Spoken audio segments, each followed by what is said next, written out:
En diciembre de 2008, cuando los bancos de Estados Unidos estaban dejando de prestar dinero, una empresa mexicana firmó un cheque de $2.500 millones por el pan de los americanos.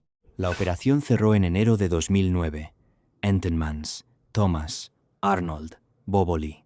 Las marcas que llevaban un siglo en las mesas de Nueva York, Filadelfia y Boston cambiaron de dueño en el peor momento financiero desde 1929, y el dueño nuevo hablaba español y tenía la sede en Santa Fe, Ciudad de México. Los analistas de Wall Street preguntaron lo obvio: ¿quién era Grupo Bimbo? La respuesta era una panadería que había arrancado 63 años antes con 10 camiones de reparto, 34 empleados y un producto que a nadie se le había ocurrido: pan envuelto en celofán transparente para que el cliente pudiera verlo antes de comprarlo. Y el muchacho que la fundó nunca quiso ser panadero. En los próximos minutos vas a entender cómo un negocio de barrio en la colonia Santa María Insurgentes terminó siendo la panificadora más grande del planeta. Pero sobre todo vas a entender la decisión que lo hizo posible. Una decisión que en 1945 parecía un error de contador, y que hoy explica por qué un camión rojo y azul llega a tiendas donde no llega ni el correo. No fue el pan. Tampoco fue la marca del osito. Fue algo que estaba escondido a plena vista en el primer envoltorio que sacaron a la calle. Empecemos donde empieza todo, que es con un catalán que se muere antes de tiempo. Juan Cerviche llegó a México desde Cataluña y en 1928 abrió una pastelería en el centro de la Ciudad de México llamada El Molino. Vitrinas, mostrador, pan dulce, clientela fija. En 1936 murió. Su hijo Lorenzo tenía 17 años y estaba estudiando. Dejó la escuela, se paró detrás del mostrador y se hizo cargo del negocio de la familia porque no había nadie más. Ahí pasó casi una década. Aprendió lo que se aprende en una pastelería. ¿Cuánto dura el pan? ¿A qué hora se echa a perder? ¿Cuánto se tira? ¿Quién regresa y quién no? Se metió a estudiar contabilidad por las noches. Y llegó a una conclusión que en México nadie estaba tomando en serio en ese momento. El pan de caja industrial, empaquetado, de fábrica, era un mercado casi vacío. El 2 de diciembre de 1945 abrió Panificación Bimbo. Lo hizo con su tío José Temata, con Jaime Jorba, con Jaime Sendra y con Alfonso Velasco, el hombre que sabía de producción. Su hermano Roberto se sumó poco después, siendo casi un niño. La planta estaba en la calle Ferrocarril de Cintura, Colonia Santa María Insurgentes, y el primer día salieron 4 productos: pan blanco grande, pan blanco chico, pan negro y pan tostado. 10 camiones, 34 personas, y una decisión que a un contador le habría parecido una locura. El pan en México se vendía envuelto en papel encerado opaco.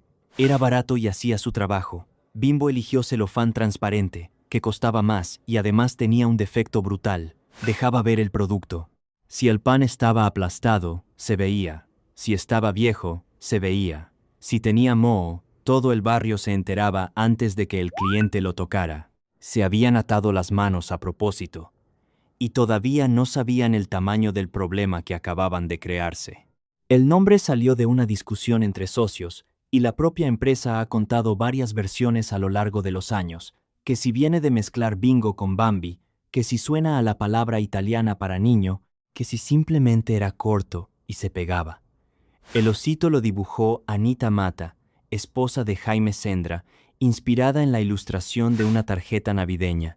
Un oso con gorro de chef, delantal y una hogaza bajo el brazo.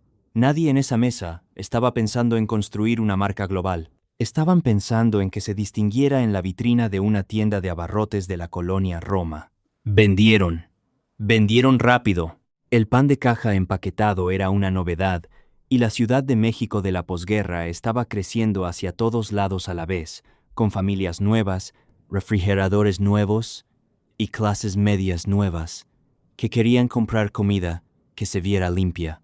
Y ahí se les vino encima la factura del celofán. Porque el pan envuelto en transparente que se queda 3 días en el anaquel de una tienda no se vende, se exhibe. Y lo que exhibe es el fracaso. Cada bolsa vieja en un mostrador era un anuncio en contra de la marca, pagado por la propia marca, colgado ahí durante días frente a cada persona que entraba.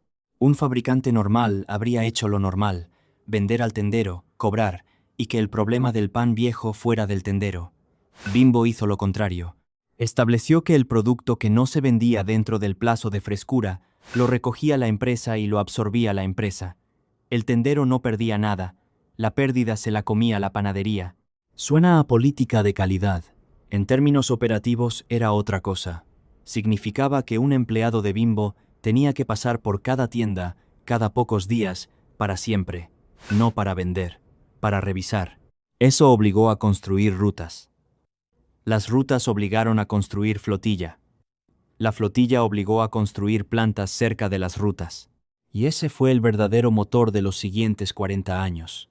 Aunque desde afuera todo el mundo siguiera viendo una empresa que hacía pan. En 1949 aparecieron los bimbollos y las medias noches. En 1956, las donas. En 1957 nació Marinela, y con ella el gansito, el pastelito de mermelada y crema cubierto de chocolate que se convirtió en moneda de cambio en los recreos de todo el país. En los años 70, llegaron Barcel con las botanas y Ricolino con los dulces. Cada producto nuevo viajaba sobre la misma infraestructura. El costo de meter un dulce a 100.000 tiendas era casi cero, porque el camión ya iba a pasar por ahí de todos modos. En 1980 Bimbo salió a la Bolsa Mexicana de Valores. Ya era el nombre que dominaba el pan industrial de México, con plantas en Guadalajara, Monterrey, Puebla y el norte, y con una red de reparto que llegaba a lugares donde no había ni asfalto decente. Y justo cuando el mercado nacional se le empezó a quedar chico, México se cayó a pedazos. Los años 80 fueron una carnicería económica. Devaluaciones, inflación de 3 dígitos, controles de precios. Y el pan blanco estaba dentro de la canasta básica. Es decir, el gobierno decidía cuánto podía cobrar Bimbo por su producto principal mientras el trigo, el azúcar, la manteca, la gasolina y el celofán subían sin permiso de nadie. La empresa se volcó hacia afuera. En 1984 empezó a exportar a Estados Unidos. En 1990 abrió su primera planta fuera del país, en Guatemala, y de ahí bajó por Centroamérica hacia Venezuela, Colombia, Perú, Chile y Argentina. Eso parecía la solución. Duró poco. En diciembre de 1994, el peso se desplomó otra vez y la crisis del tequila arrasó con el consumo interno. Bimbo tenía dos opciones: encogerse y aguantar, o apostar todo a un mercado donde el peso no importara. En 1997, tomó el control de la empresa la tercera generación. Daniel Servitje, hijo de Lorenzo, con 40 años, se sentó en la dirección general de un grupo que ya vendía en toda América Latina y que estaba a punto de intentar la cosa más difícil que puede intentar una empresa mexicana: vender pan a los gringos. En 1998 compró Mrs. Bert's, la panadería familiar más grande de Texas. En 2002 se llevó las operaciones del oeste de Estados Unidos de George Weston, con Oro Wheat adentro. Y entonces vinieron años que en las presentaciones a inversionistas no se cuentan con entusiasmo. El negocio estadounidense perdió dinero durante mucho tiempo. Las marcas eran regionales, las plantas estaban dispersas, los sindicatos eran otros, los sabores eran otros, los estándares de reparto eran otros. Bimbo estaba comprando pedazos de un rompecabezas que no embonaban entre sí. Y en diciembre de 2008, con la economía mundial cayéndose por el agujero de las hipotecas subprime, anunció la compra de Weston Foods en Estados Unidos por $2.500 millones. Ahí es donde la historia se vuelve otra, porque lo que estaba comprando Bimbo no eran marcas de pan. En Tenmans y Thomas eran el envoltorio de la operación. Lo que estaba comprando era una red de rutas de reparto directo a tienda que cubría el noreste de Estados Unidos: camiones, choferes, relaciones con supermercados, horarios de entrega, refrigeración, devoluciones. Exactamente la misma máquina que había construido en México desde 1945 por culpa del celofán. Vuelve 30 segundos atrás en tu cabeza. La política de recoger el pan viejo, que en su momento fue una decisión de honestidad comercial en una colonia de la Ciudad de México, obligó a Bimbo a convertirse en una empresa de logística disfrazada de panadería. Durante 6 décadas, perfeccionó el arte de mover producto perecedero todos los días a millones de puntos de venta minúsculos, incluyendo tienditas de pueblo donde el pedido son 8 piezas y el pago es en efectivo. Ningún competidor internacional sabe hacer eso. Coca-Cola sabe hacer algo parecido, y por eso Coca-Cola y Bimbo son las dos empresas que llegan a todos lados en México. Amazon todavía no llega a esos lugares. Cuando Grupo Bimbo aterrizó en Estados Unidos, no llegó a aprender el negocio del pan, llegó a aplicar un sistema de distribución que ya llevaba 60 años funcionando en condiciones mucho más difíciles. El pan era el pretexto para justificar el camión. El camión era el activo. La compra de Weston lo convirtió en la panificadora más grande de Estados Unidos. En 2011, se llevó el negocio de panadería fresca de Sara Lee en Norteamérica por unos $709 millones, y para que el Departamento de Justicia lo aprobara, tuvo que desprenderse de operaciones en California. En 2014 compró Canada Bread por más de $1.800 millones canadienses. En 2017, East Balt Bakeries, la empresa que hornea los panes de hamburguesa para las cadenas de comida rápida en 20 países, por $650 millones. Hoy Grupo Bimbo opera en más de 30 países, tiene alrededor de 200 plantas, emplea a cerca de 150,000 personas y factura arriba de $400,000 millones al año. 57,000 rutas de reparto, más de 100 marcas. Es la panificadora más grande del mundo por ventas y por presencia, y lo es desde hace más de una década. Lorenzo Cerviche murió el 3 de febrero de 2017, a los 98 años. Alcanzó a ver la empresa comprando panaderías en Canadá, y sin embargo, mientras Bimbo ganaba el mundo, en México le estaban cambiando las reglas debajo de los pies.